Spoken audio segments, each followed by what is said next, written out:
우리가 어떤 운동을 해도 힘 빼세요라는 말을 하는데 이게 어떤 의미가 있고 우리는 어떤 전략을 써야 되는지에 대한 설명을 해보도록 하겠습니다. 힘을 뺀다는 건 신경긴 효율성을 강조하는 건데, 이게 예를 들면 우리가 벤치프레스를 할 때 가슴을 내려가면서 늘어나고 올라올 때 수축을 해야 되는데, 우리가 가슴이 늘어나는 순간에 다른 근육들은 한 방에 힘이 빠져줘야 된다. 가슴이 늘어나기 위해서 뒤쪽에 잡아주고 있는 근육이 릴리즈를 빠르게 할 수 있는 그 능력이 신경근 효율성이다. 이렇게 이해를 해주시면 될 것 같고, 선우 선생님이 플라이오메트릭 점프하는 거 보면은 우아하지.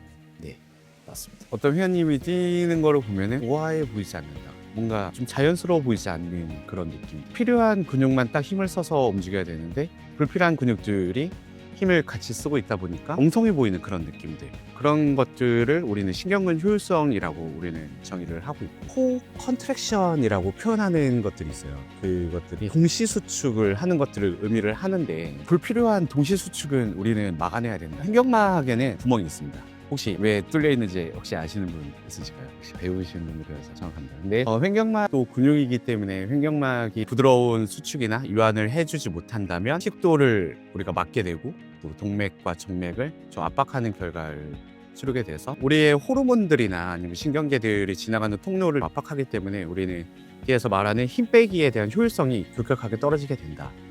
일단 앞서서 먼저 한번 말씀드리고, 우리는 실린더라는 표현을 해요. 오른쪽 상단의 그림 보면은 배럴이 하나 있잖아요. 통처럼 되어 있는 게, 우리는 저게 그냥 복행근이라고 생각해 주시면 될 것 같아요. 복행근이 있는 게 아니고 뒤까지 전체적으로 아우르고 있기 때문에 전체적인 숨을 들여 마셨을 때 저게 팽창이 되고 뱉었을 때 자연스러운 압박이 돼야 되는데, 사진을 보시면 우리가 열린 가위 증후군이라고 해서 오픈 시절 신드롬, 어떤 사람들은 이 사진을 보고 전방경사라고 표현을 할 것 같아요. 사실 겹치는 부분도 있지만 결국은 이 복압에 대한 안정성을 갖지 못해서 저렇게 배가 열려버리는 현상, 우리는 오픈 시절 신드롬이라고 표현을 합니다. 그래서 여기에 대해서 우리는 어떤 전략을 세울지 이따가 후반부에 다시 한번 얘기를 하고, TNS에서는 센트레이션이라는 관절을 합니다. 뼈와 뼈가 만나는 그 관절에서 얼만큼 중심에 딱 꽂혀 있는지에 대해서, 관절 중심화를 어떻게 평가를 해야 되는지에 대해서 오늘은 다 얘기는 하긴 좀 어려울 것 같고, 오늘은 힘 빼기에 대한 주제이기 때문에 어떻게 힘을 뺄지에 대해서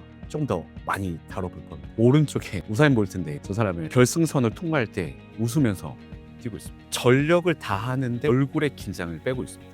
우리가 보통 왼쪽에 있는 그림이 이제 우리가 힘든 거 시켰을 때 회원님들의 표정이잖아요. 얼굴에 힘을 빼는 것만으로도 빨리 힘 빼기 전략을 가져갈 수 있어요. 점장님이 생각하는 신경이란 뭘까요? 신경이란 신호다. 신경은 전달자인 것 같아요. 예를 들면 점장님이 어떤 회원님한테 가슴에 힘주세요 라고 말을 했는데 알아듣고 뇌에서 가슴까지 힘을 줘야 되는데 얘랑 거리가 있으니까 그거를 전달하는 전달자 역할, 그게 저는 신경이라고 생각을 하고, 우리가 의도한 뭔가 여기서 해라, 뭐 힘을 줘라, 힘을 빼라, 뭐 이런 것들 의도냈는데, 교감이나 부교감 같은 경우에는 의도하지 못해서 걔네들 이름은 우리는 자율신경계라고 표현을 합니다. 그래서 알아서 한다. 걔네들을 자율신경을 자극할 수 있는 방법은 있다. 그것들에 대한 전략을 한번 얘기를 해보도록 하겠습니다. 부교감을 담당하고 있는 신경이, 뇌신경이 4가지가 있는데, 그 중에서 오늘 중점적으로 다룰 거는 위주예요. 한 75%에서 80% 정도의 부교감을 위주신경이 담당을 하고 있고, 그래도 379도 간단하게 얘기는 하도록 하겠습니다. 위주신경의 그런 방법 중에서 찬물 샤워가 사실 가장 대표적인 것 같아요. 약간 화가 많으신 회원님들, 찬물 샤워를 한 번도 안 해봤다는 분들이 꽤 많아요. 여름에도 따뜻한 물이나 미지근한 물로 샤워하신다는 분들이 꽤 많고, 찬물로 단 한 번도 샤워해 본 적이 없다, 이런 분들이 꽤 많습니다. 그런 분들한테 찬물 샤워를 해보라고 하면 부교감이 조금 흥진될 수 있다, 이해를 해주시면 됩니다. 이제 재밌는 게 나오는데, 구강 및 인후부 근육 자극에서 허밍, 노래, 아니면 가글링, 이런 것들이 있습니다. 허밍이라고 하면은 통대 떠는 것들, 가글링은 인후부의 강한 수축을 유도한다. 이 딱딱 헛구역질할 때 부교감이 올라갈 수가 있다, 뭐 이런 얘기가 있었고, 그 다음에 저희 다운도 꼬리뼈 들기 한번 했었잖아요. 그래서 저게 꽤 도움이 많이 된다 라고 합니다. 그래서 우리가 어떤 사람들의 그 가동성에 대한 모빌리티 운동을 하기 전에 여러 가지 이 부교감을 올릴 수 있는 좀 전략들을 세워서 상황에 맞게끔 커리큘럼을 짜도 꽤 좋은 전략일 것 같습니다. 다음은 접치인데, 지구는 엄청 강력한 음전하를 띠고 있다고 합니다. 그리고 우리 몸에 염증을 일으키는 그런 물질 중에서 활성산소라고 있습니다. 걔네들은 양전하를 띠고 있다고 합니다. 그래서 우리는 음전하를 만나게 하면 활성산소가 줄어들어서 몸의 염증을 없앨 수 있다라는 환경준제 전략입니다. 그래서 맨발 걷기가 어떤 사람의 염증 개선에 도움이 된다. 그래서 공원 같은 데 가면은 맨발로 막 이렇게 땅 닿는 것들 있잖아요. 그런 것들이 염증을 없애주는 효과적인 방법이다라고 요즘 참 많이 나오고 있어요. 이거는 한번 알고 계셔도 누군가한테 부모님이나 권해드려도 꽤 좋은 전략일 것 같습니다. 그리고 심박 변이도가 나오는데 심박 변이도에 대해서 제가 간략하게 좀 설명을 해볼게요.